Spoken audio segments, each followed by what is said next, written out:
So through the 3D Experience platform and the marketplace, we're making the link between design and off-site manufacturing much easier.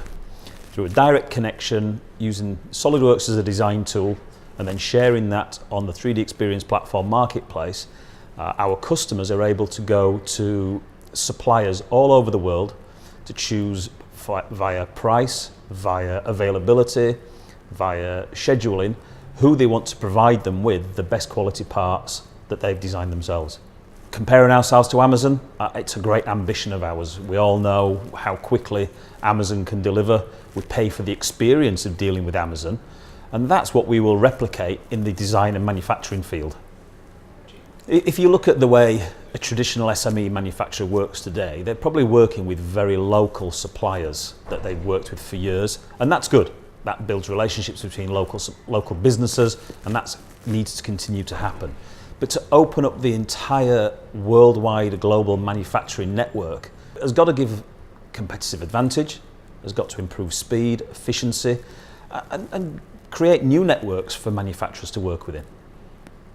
I think if you look at many of the successes in the UK, large businesses, they've all started as inventor SMEs.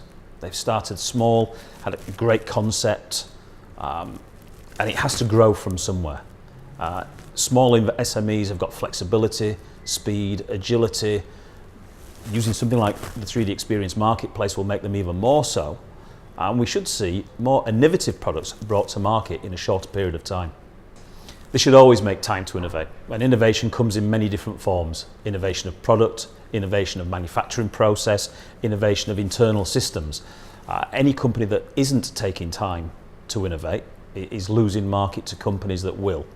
I would urge any managing director, CEO of a business to take time out to go and view what is new and available in the marketplace. Invite people in to show you the technology and see how you adapt it to your internal needs. At SolidWorks World and the launch of SolidWorks 2018 and our products going forward, we had 4 pillars of innovation. Design to manufacture is going to be the main one that our SMEs will use, enabling design and material cutting all in the same package, all in the same environment. We'll be speeding up traditional manufacturing methods by a considerable factor. If we also look at the relationships that we're forming with partner products, 3D Systems launching their add-in to SolidWorks 3D Expert. So the less traditional ways of manufacture, rapid prototyping, 3D printing, SolidWorks is embracing that environment as well. With the largest 3D printing company in the world, you can utilize SolidWorks 3D models and have them printed more rapidly and more efficiently with the add-in tools.